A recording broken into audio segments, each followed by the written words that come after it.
सतगुरुदेव की जय। सर्व संगत से प्रार्थना है, सत्संग प्रारंभ हो रहा है। कृपया सत्संग स्थल पर शांति पूर्वक विराजमान होकर के श्रद्धा से सत्संग सुने। परमेश्वर की प्यारी आत्माओं से पुनर्निवेदन है, सत्संग प्रारंभ हो रहा है। कृपया सत्संग स्थल पर शांति पूर्वक बैठ करके श्रद्धा पूर्वक सत्संग सुने। सत साहिब।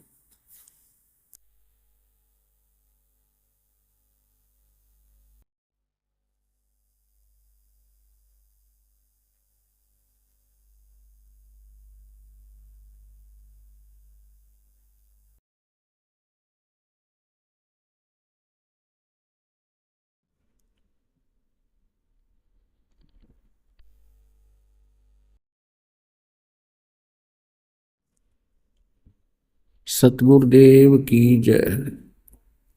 बंदी छोड़ कबीर परमेश्वर जी की जय। बंदी छोड़ गरीबदास जी महाराज जी की जय। स्वामी राम देवानंद जी गुरु महाराज जी की जय हो।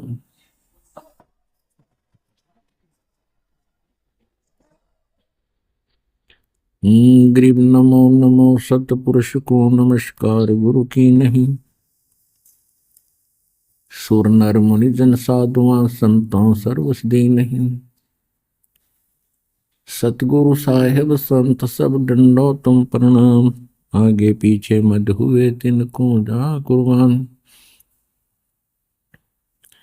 नराकार निर्विषम काल जाल भंजनम निर्लेपम निज निर्गुणम अकल अनुवेशम गुणम। सोहम सुरति समाप्तम सकल समाना निर्तलय उज्ज्वल हिरंबर हरदमम। बेपरवाह अथवा है वार पार निमज्जतम। ग्रीव जो सुमर सिद्ध होई गणनायक गलता ना करो अनुग्रह सोई पारस पद परवाना। आदि गणेश मनाऊं गणनायक देवन देवा। चरण कमल लो लाऊं आदंत करूं सेवा। परम शक्ति संगीतम रिधि सिद्धि दाता सोई। अवगत गुण अतीतम सत्य पुरुष निर्मोही। जगदम्बा जगदीशम मंगल रूप मुरारी। तन मन अर्पों शीशम भक्ति मुक्ति भंडारी। सुर नर मुनि जन ध्यावे ब्रह्मा विष्णु महेशा। शेष सहस मुख गावे पूज्य आदि गणेशा। इंद्र कुबेर सरीखा वरुण धर्म राय ध्यावे। समर्थ जीवन जी का मन इच्छा फल पावे। 33 कोटि आधारा ध्यावे सहस 88। उतरे भव जल पारा कट है यम की फांसी। 33 कोटि आधारा ध्यावे सहस 88। उतरे भव जल पारा कट है यम की फांसी। कर जोरूं विनती करूं धरूं चरण पर शीश। गुरु जी राम देवानंद जी महाराज ने दियो नाम बख्शीश। कोटि कोटि सिजदा करूं कोटि कोटि प्रणाम। चरण कमल में राखियो मैं बंदी जम गुलाम। कुत्ता हूँ गुरुदेव का रामपाल दास का नाम। गले प्रेम की जेवड़ी ही जाखे चोभा जाऊं, तो करो तो हो बावड़ू, और दूर दूर करो तो जाऊं, जो राखो त्यों ही रहूं, जो देवो सो खाऊं।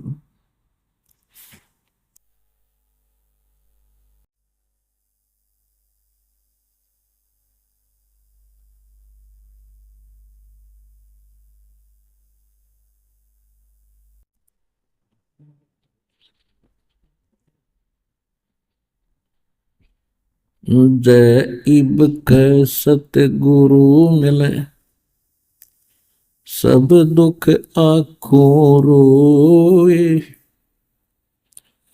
चरणों ऊपर शीस धरूं, कहूं जो कहनी हो।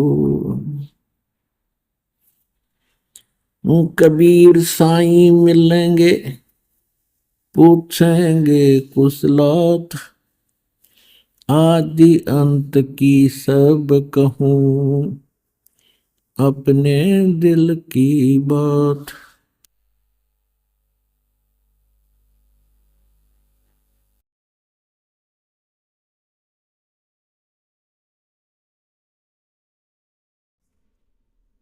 गुरु जी तुम ना भूलियो, चाहे लाख लोग मिल जाही, हमसे तुमको बहुत है, तुम जैसे हमको नहीं। तुमरे विसारे क्या बने, मैं किसकी शरण में जाऊं। शिव ब्रंच मुनि नारदा, तिनके हृदय न समाऊं। परम पिता परमात्मा पूर्ण ब्रह्म, सारी सृष्टि के रचनहार कबीर परमेश्वर जी की असीम रजा से आप सभी पुण्यात्माएं सत्संग सुनने के लिए उपस्थित हुए।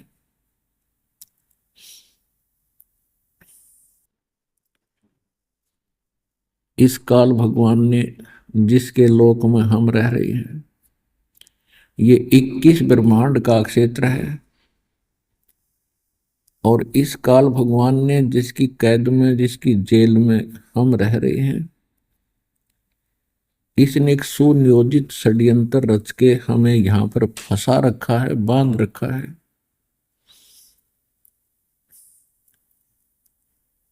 और जन्म और मृत्यु के इस हरहट जैसे कुएं में हमें डाल रखा है।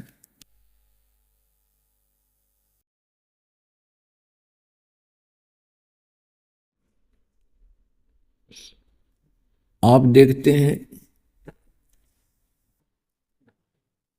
विश्व के जितने भी मानव हैं या अन्य प्राणी हैं, पूरा जीवन एक रोजी रोटी के निर्वाह के लिए ही करते करते पूरा समाप्त कर जाते हैं, और कोई ना कोई त्रुटि फिर भी रह ही जाती है। परमेश्वर ने आके हमें ज्ञान कराया और आप जी के ऊपर मेहर की, आपको यहां वो परमात्मा ही लाया है। नहीं तो काल भगवान आपको ऐसे शुभ स्थान पर आने नहीं दे सकता। ऐसे सत स्थान के अतिरिक्त ये कहीं जाओ, कहीं तीर्थों पर जाओ, कोई व्रत उपवास रखो, कहीं पर भी कुंभ के मेलों में जाकर प्राप्त करो, वहां अनगिन लोग चले जाते हैं, क्योंकि वहां काल भगवान का अपना जाल है कि ये यहां चक्कर काट काट के मनुष्य जीवन बर्बाद कर जावे, और फिर 84 लाख योनियों के इस लंबे फेर में चक्कर के अंदर ये डाल देता है, फिर निश्चिंत हो जाता है। और परमात्मा आते हैं, हमें ये ज्ञान कराते हैं कि आप जहां रह रहे हो ये काल का लोक है, ये स्थान रहने का नहीं है, ये स्थान ठीक नहीं है।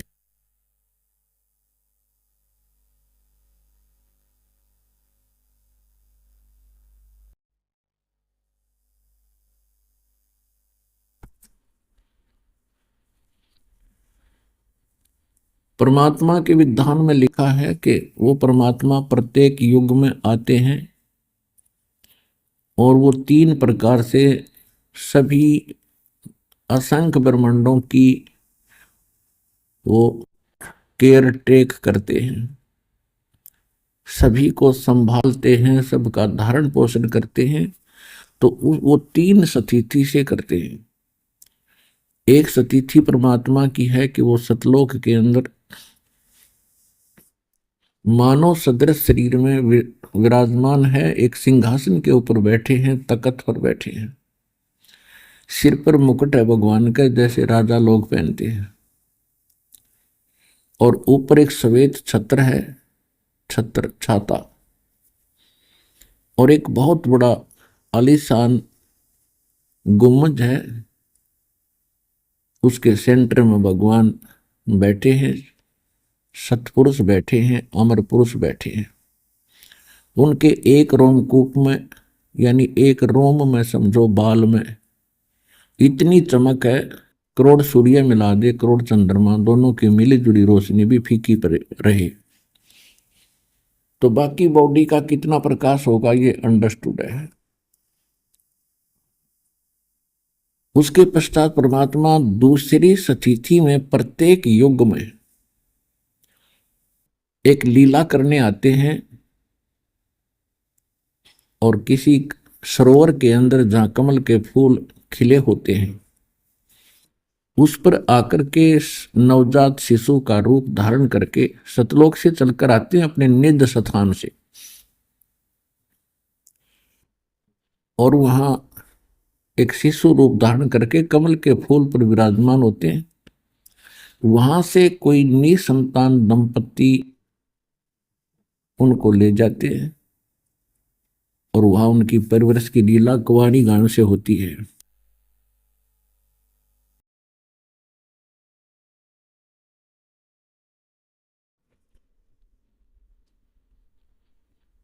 ये परमात्मा ने लीला की है और वेद उसका साक्षी है, वेद उसके विटनेस हैं कि परमात्मा नवजात शिशु रूप धारण करके जब आते हैं वो ऐसी ही लीला करते हैं। तो कबीर परमात्मा ये जो बनारस में काशी में धानक रूप में रहा करते थे, जुल्हे रूप में, ये अमर पुरुष हैं, ये सत्य पुरुष हैं, असंख्य ब्रह्मांड के ये रचनहार हैं, सृजनहार हैं, और हम सभी आत्माओं के भी ये उत्पत्ति करता है, ये सर्व उत्पादक प्रभु हैं। तो ये दूसरी प्रकार की लीला प्रत्येक युग में करते हैं, और प्रत्येक युग में इनके भिन्न भिन्न यहां नाम होते हैं। जैसे सतयुग में सत्सुकृत नाम रहता है भगवान का, उसमें ऋषि परंपराएं ज्यादा होती हैं जो साधु संत भक्ति मार्ग दर्शाते हैं, तो उसमें ऋषि मुनिंदर नाम से, ऋषि सत्सुकृत नाम से परमात्मा प्रसिद्ध हुए थे। त्रेता में यही लीला की थी, शिशु रूप धारण करके आए थे और उनको निसंतान एक ब्राह्मण दंपति उठाकर ले गया था, और वो मुनिंदर ऋषि के नाम से प्रसिद्ध हुए थे। द्वापर युग में परमात्मा को एक वाल्मीकि परिवार निसंतान दंपति उठा के ले गए थे। द्वापर में करुणा में नाम था और वाल्मीकि नाम से प्रसिद्ध हुए थे। वो वाल्मीकि नहीं थे जो सतयुग में हुए हैं, वो अन्य थे। उसके बाद तो वाल्मीकि एक जाति परंपरा पड़ी थी, और त्रेता इस कलयुग के अंदर परमात्मा अपने वास्तविक नाम से आते हैं, कबीर नाम से, कबीर देव नाम से, कबीर साहब नाम से। तो परमात्मा स्वयं भी बताते हैं, सतयुग में सत सुकृत कह टेरा, त्रेता नाम मुनींदर मेरा, द्वापर में करुणा में कहाया, कलयुग नाम कबीर धराया।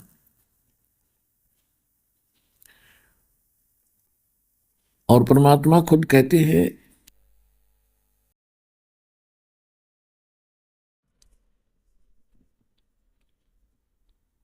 अवधू अवगत से चल आया, मेरा कोई भेद मर्म ना पाया। मात पिता मेरे कछु नाही, ना मेरे घर दासी, जुल्हा का सुत आने कहाया, जगत करे मेरी हंसी। मात पिता मेरे कछु नाही, ना मेरे घर दासी, जुल्हा का सुत आने कहाया, जगत करे मेरी हंसी। ना मेरा जन्म न गर्भ बसेरा, बालक बन दिखलाया, काशी शहर जल कमल पडेरा, तहां दुलाहे न पाया।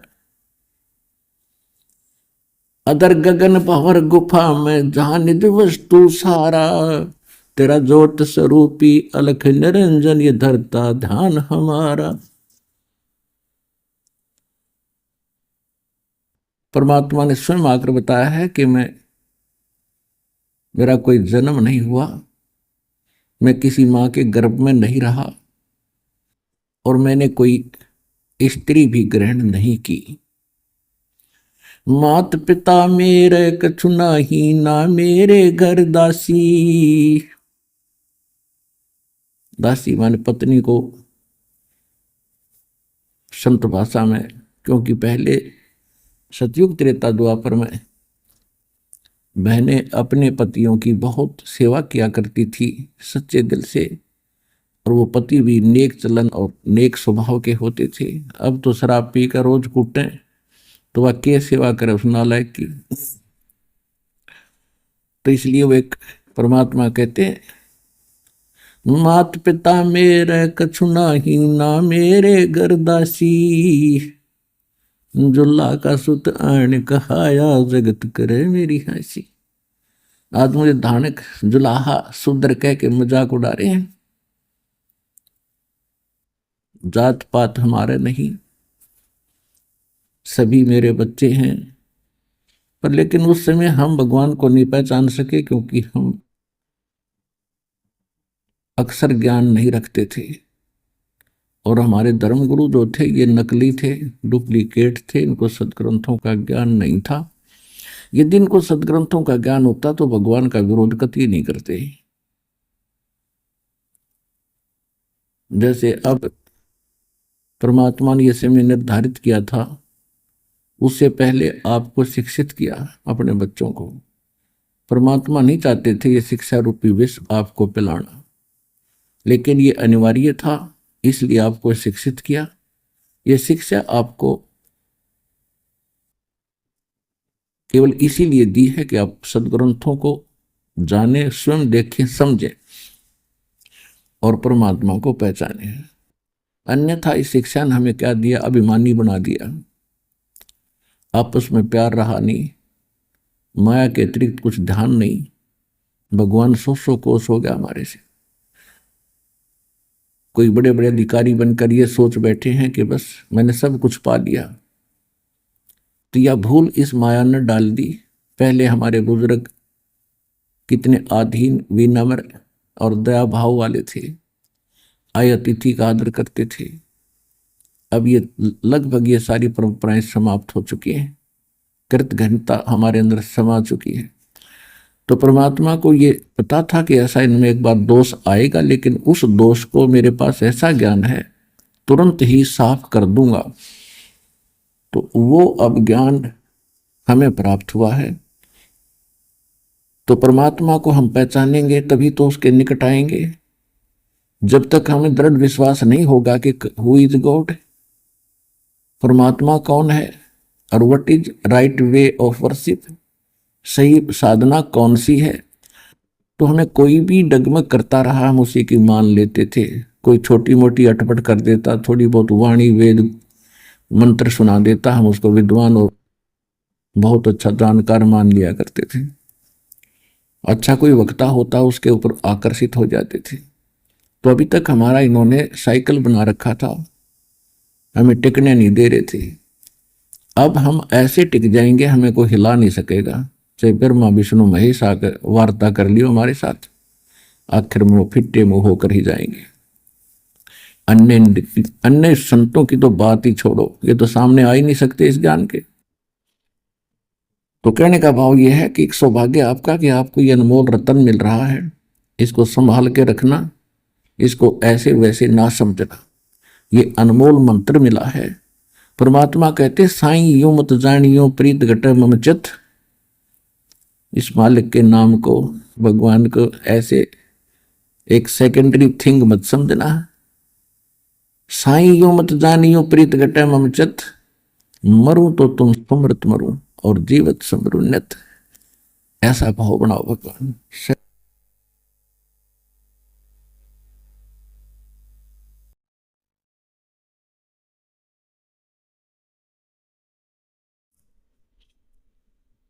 तो वो परमात्मा आकर हमें ज्ञान सुनाते थे।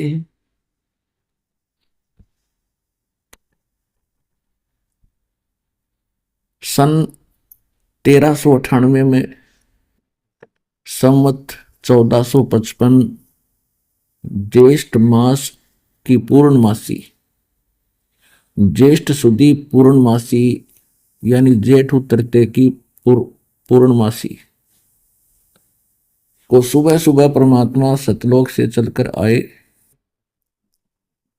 एक शिशु रूप धारण किया, कमल के फूल पर विराजमान हो गए।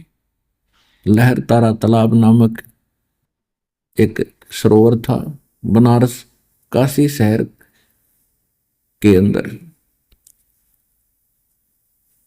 वहां से उनको नीरू नीमा नाम के जुलाहा दंपति जो निसंतान थे वो उठा ले गए। ये नीरू नीमा उसी जन्म में ब्राह्मण थे, गौरी शंकर और सरस्वती इनका नाम था। मुसलमानों ने इनको जबरदस्ती मुसलमान बना दिया था, जिसका पहले ये शिव के पुजारी थे, इन्होंने फिर वो शिव की पूजा छोड़ के जो मुसलमानों की क्रियाएं थी वही प्रारंभ कर दी थी, और इसके साथ साथ उन्होंने जुलाहे का काम प्रारंभ कर दिया था। पहले वो जो दीक्षा आती थी उससे अपना निर्वाह करते थे, फिर दक्षिणा जो आती थी, पहले जो दक्षिणा आती थी उससे अपना निर्वाह करते थे, फिर बाद में वो दक्षिणा बंद होगी, क्योंकि वो कथा किया करते थे पहले भगवान शिव की, शिव पुराण की, उससे दक्षिणा आती थी। और बाद में फिर वो मुसलमान बनने के बाद उनके सामने निर्वाह का संकट उत्पन्न हुआ, तो उन्होंने जुलाहे का काम शुरू कर दिया, जो बहुत आसानी से और कम खर्चे में प्रारंभ हो गया था। ये कार्य करते करते उनको काफी समय बीत गया था, वो जुलाहा नाम से प्रसिद्ध हो गए थे। उस समय परमात्मा उनको मिले, वो उठाकर ले गए थे। जिस समय परमात्मा सतलोक से आए, शिशु रूप धारण किया, ऊपर से आ रहे थे, तो वहां एक अष्टानंद नाम के ऋषि उसी लहर तारा तालाब के ऊपर प्रतिदिन स्नान करने जाते थे। स्वच्छ जल था, गंगा की लहरों से उछल कर वो सरोवर का रूप धारण किया करता था। तो फिर सारा वर्ष उसके अंदर, वर्षा के दिनों में दरियाएं बहुत गहरी और ऊपर तक भर के चलती हैं, उनके ऊपर से पानी उछल कर गौ घाटों में से वो लहर तारा तालाब का रूप धारण कर लेता था। और फिर सारा दिन वो स्वच्छ जल, क्योंकि गंगा का जल खराब नहीं होता, सारा वर्ष वो फिर शुद्ध जल उस सरोवर के अंदर एकत्रित रहता था।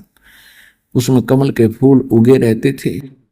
वहां पर एक बाहर जंगल बनी में जंगल सा होता था, उसके चारों तरफ वृक्ष सुंदर उगे हुए होते थे। तो वहां पर अष्टानंद नाम के एक ऋषि प्रतिदिन अपनी स्नान भी करते थे और सुबह सुबह वहां कुछ साधना भी किया करते थे। और अष्टानंद जी कौन थे? ये स्वामी रामानंद एक महापुरुष हुए हैं, जिनका बहुत बड़ा बोलबाला था, जिनको माना जाता था कि ये चारों वेदों के विद्वान हैं, पुराणों और श्रीमद् भगवत गीता को ये अच्छी तरह जानते हैं, समझा है, यानी बहुत बड़े प्राकांड विद्वान प्रसिद्ध थे। उन्होंने 1400 ऋषि शिष्य बना रखे थे। किसने? स्वामी रामानंद जी ने, जो उनके द्वारा बताए गए ज्ञान को आगे प्रचार करते थे, और वो वैष्णव साधु थे। स्वामी रामानंद जी श्री विष्णु जी को इष्ट रूप में मानते थे, वैष्णव परंपरा से संबंधित थे, और वैष्णव परंपरा का ही वो आगे प्रचार करते थे। जिसको भी वो शिष्य बनाते थे, एक कंठी देते थे। कंठी कंठी कैसे होती है? एक धागे के अंदर तुलसी का एक मनिया, एक मणका,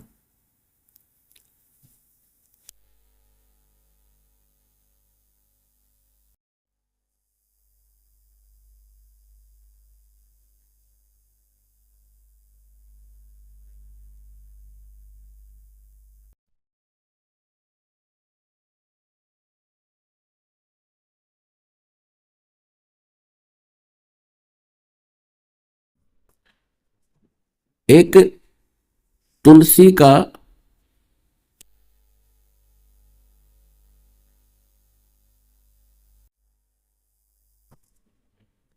तुलसी की लकड़ी का एक मनका एक जनेऊ जैसे धागे में बांधकर गले में लटकाते थे। वो पहचान होती थी कि इसने वैष्णव परंपरा से दीक्षा प्राप्त कर रखी है।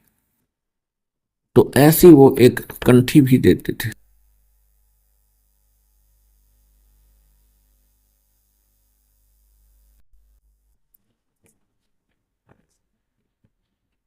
और उन्हीं 1400 ऋषियों में से एक अष्टानंद ऋषि थे, जो लहर तारा तालाब के ऊपर प्रतिदिन अपनी साधना स्नान करके वो प्रतिदिन अपना नित्यनेम किया करते थे। ब्रह्म मुहूर्त, सूर्य उदय होने से पहले लगभग 1.5 घंटा, उसको ब्रह्म मुहूर्त बोलते हैं।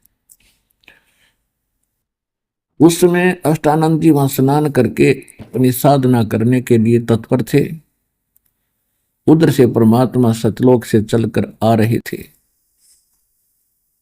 एक बहुत तेजों में प्रकाश का गोला, प्रकाश पुंज आसमान से उसको आते हुए देखा। वो बहुत गति से आ रहा था। अब जो ही अष्टानंद जी ने ऊपर ध्यान किया,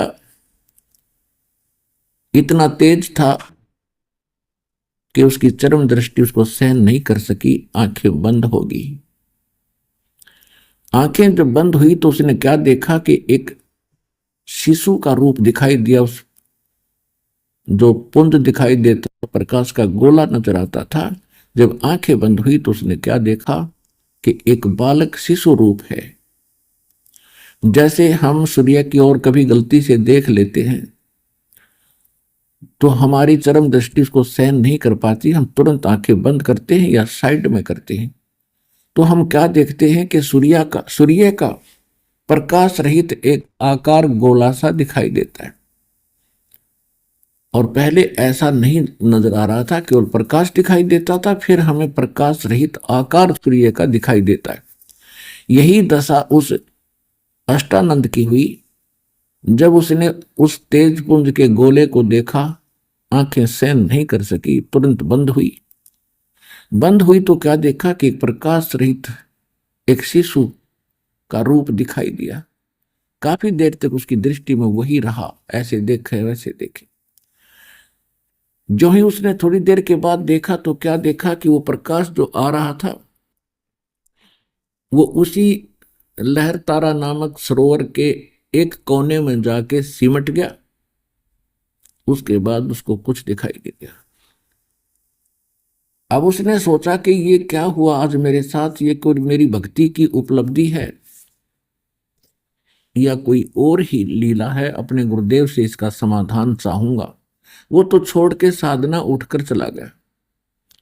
उसने स्वामी रामानंद जी से जाके प्रार्थना की कि गुरुवर आज मैंने ऐसे ऐसे एक दृष्टांत देखा, ये मेरी भक्ति का कोई प्रतिफल है या कोई मेरी वैसे ही कोई भ्रमणा शंका है। तो रामानंद जी को जैसा ज्ञान था उसने अपने शिष्य का समाधान इस प्रकार किया कि बेटा, ऊपर के लोकों से जब अवतार गण आते हैं तो उनकी ऐसी ही स्थिति होती है, तारा सा टूटता है प्रकाश का, और वो किसी माँ के यहाँ गर्भ में आते हैं, कुछ दिनों के बाद जन्म लेकर वो लीला करेंगे। तो काशी में कोई महापुरुष का अवतरण हुआ होगा। अब उस रामानंद जी के गुरु से, रामानंद जी के जो भगवान थे वो विष्णु जी उर्फ कृष्ण जी उर्फ रामचंद्र जी, और ये इनके भगवान मां से जन्म लिया करते थे, करते हैं, इनको इतना ही ज्ञान था। तो आत्मा ऊपर से आती है, जो अच्छी आत्माएं होती है उनकी ऐसी ही स्थिति होती है, लेकिन वो मां से जन्म लेते हैं, लेकिन ये परमात्मा है, ये मां से जन्म नहीं लेते। तो उसकी शंका का समाधान इस प्रकार कर दिया। अष्टानंद संतुष्ट हुआ। उधर से नीरू नीमा प्रतिदिन उसी लहर तारा तालाब पर स्नान के लिए जाया करते थे, और पहले वो गंगा में स्नान करते थे जब ब्राह्मण हिंदू थे।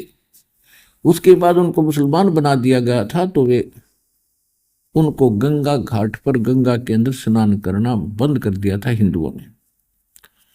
तो उन्होंने फिर गंगा का वो जल जो लहर तारा नामक सरोवर के अंदर एकत्रित हुआ हुआ होता था, उसी में प्रतिदिन स्नान करना प्रारंभ कर दिया।